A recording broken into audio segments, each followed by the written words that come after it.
Par la grâce de Dieu, quand je prie, je dis bien par la grâce de Dieu, et je n'ai aucun passage biblique pour prouver ce que je suis en train de dire. Je parle de mes visions parce que moi aussi, je t'ai dit, j'ai des visions parfois 2 fois l'année. Tu te rappelles?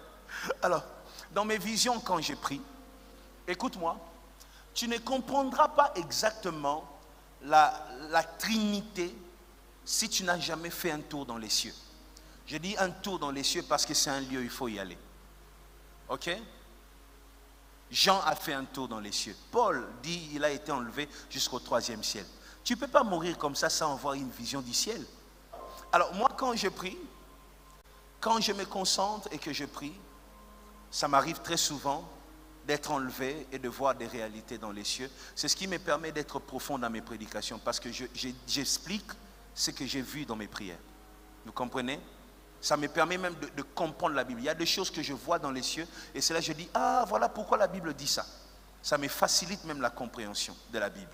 Alors, chaque fois que je vais dans les cieux, je n'ai jamais vu les 3 en un seul lieu ou dans une seule dimension.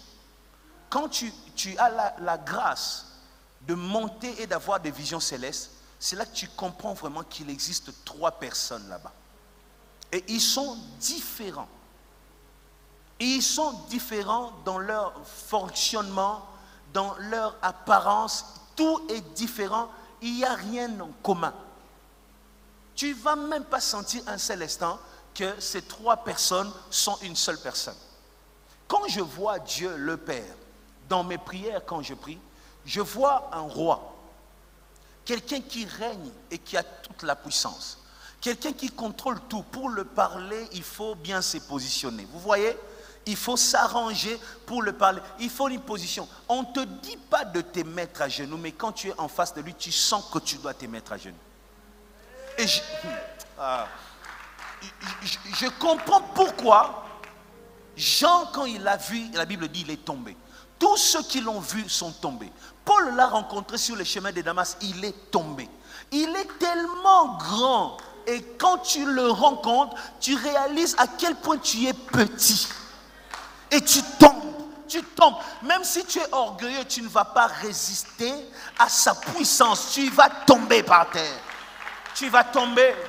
Tu vas tomber. C'est ainsi les 24 vieillards. Il faut comprendre.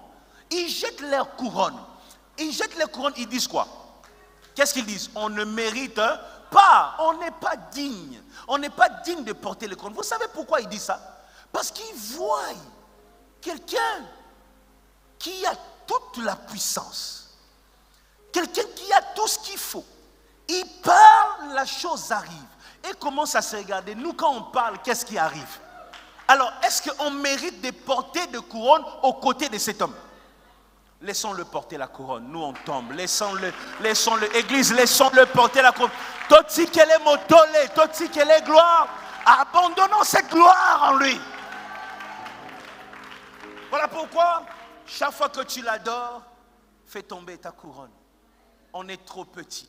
Nous vivons par sa grâce. Il peut arrêter quand il veut, il peut demander que ça continue quand il veut. Il fait ce qu'il veut, il fait comme il veut. Seigneur, nous te bénissons, nous t'élevons, nous t'adorons parce que tu es digne, nous on n'est rien. On est faible, tu as la puissance. On est créé par ta parole, on est créé par ta volonté, on est créé par ta pensée. Tu as pensé et tu nous as fait exister. Nous venons t'élever, te bénir. Nous ne sommes rien et tu es toute notre force. Mais quand je vois Jésus dans mes prières, laissez-moi vous dire, je n'ai jamais pu voir son visage. Jamais. Je suis toujours surpris quand je vois quelqu'un me dire « Namoni Yesu » et commence à décrire même son visage. Je ne dis pas que c'est faux parce que je ne peux pas cracher comme ça sur les visions des gens. Ok? Mais c'est impossible. Laissez-moi vous le dire. Il faut analyser les choses. On ne peut pas le voir tel qu'il est. Nous le verrons tel qu'il est. Je ne peux pas le voir comme ça clairement comme je te vois, Magnon. Je ne peux pas. Pourquoi? Une seule chose, à cause du corps. Le corps est le blocage de l'esprit. Malgré la mort de Jésus à la croix a sauvé l'esprit de l'homme, l'âme de l'homme, mais pas le corps de l'homme. Le corps ne connaît pas encore la rédemption. Voilà pourquoi jusqu'aujourd'hui le corps tombe malade, jusqu'aujourd'hui le corps meurt. Quand tu es dans ce corps, tu n'as pas accès à certaines dimensions spirituelles. Voilà pourquoi tu peux te retrouver, tu vois Dieu tu sais, parce que dans le monde des esprits, tu n'as pas besoin de voir pour être convaincu. Tu peux arriver à un endroit que tu n'as jamais vu dans l'esprit, tu sais que je suis à tel endroit. Parce que l'onction enseigne tout. Il faut comprendre la Bible. L'onction enseigne, c'est-à-dire tu arrives à un endroit, tu n'as pas besoin qu'on te dise tu es à tel endroit. Tu peux voir Dieu au milieu de 1000. Tu sais que lui c'est Dieu. Est-ce que vous comprenez? Parce que c'est ce que l'onction enseigne. Il faut comprendre quand la Bible dit l'onction enseigne tout. Ok? L'onction est comme un scanner. Ça t'explique tout. C'est comme ça. Alors, quand tu vois Dieu, quand je vois Jésus, je reviens sur ce que je dis. Quand je vois Jésus, je n'ai jamais vu comme ça en face de moi. Autant d'années dans l'œuvre de Dieu, autant d'années dans l'église, autant d'années comme pasteur, je ne l'ai jamais vu comme ça.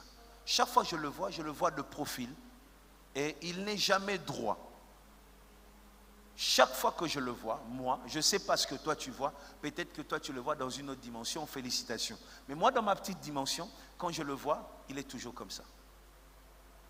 Il est toujours courbé. Une attitude de quelqu'un qui est prêt à recevoir des ordres. Prêt à recevoir des ordres. Quand tu le vois, tu ne sens pas un roi. Tu sens un serviteur. Jésus n'est pas royal dans les cieux. C'est son Père qui est royal dans les cieux. Lui, il est serviteur, un agneau. Voilà pourquoi la Bible parle de lui comme un agneau qui a été immolé avant la fondation du monde. Donc il n'est pas devenu agneau, il n'a pas adopté une attitude d'agneau quand il est venu sur terre.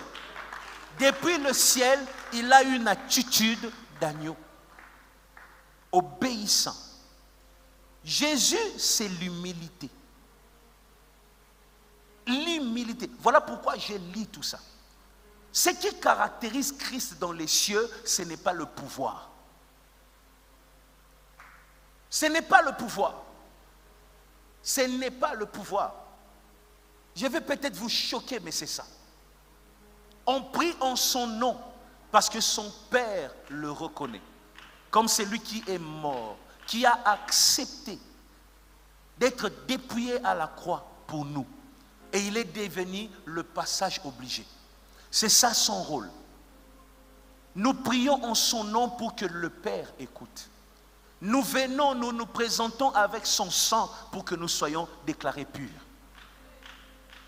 Et lui, tous les jours, son rôle, c'est de parler en notre faveur. Il intercède pour nous. Il parle en notre faveur. Il parle. Est-ce que tu peux balancer la main, louer l'agneau de Dieu? Dis-lui merci pour quelque chose que tu as vécu. Merci pour une maladie qui est guérie. Merci pour ta vie qui change. Il s'est humilié depuis la fondation du monde pour que l'homme vive, pour que l'homme prospère, pour que l'homme soit heureux. Bénis-le, bénis-le, bénis-le, bénis-le, bénis-le. Écoute-moi, c'est pour ces raisons, toutes ces raisons, que quand tu deviens orgueilleux, quand la colère monte et tu commences à insulter, quand tu trouves de l'argent et tu commences à mépriser les autres, pense à une seule chose. Le Dieu que tu sers est humble. Il est humble. Il est humble. Il est humble. Il est humble. Son Père est puissant, lui le Fils est humble. Il intercède. J'ai même l'impression qu'il ordonne jamais. C'est son Père qui donne des ordres. Lui, il est là dans l'humilité, il intercède en notre faveur. Comment tu peux avoir son esprit et ne pas être comme lui? Comment tu fais? Sois humble, car ton Dieu est humble. Je sais que tu es habitué à entendre sois saint parce que ton Dieu est saint, mais aujourd'hui je te dis sois humble, car ton Dieu, les dieux que tu as choisis, les dieux que tu sers, est humble. Sois humble comme ton Dieu. Descends, descends, descends. Tu dois apprendre à te dépouiller toi-même, à t'humilier.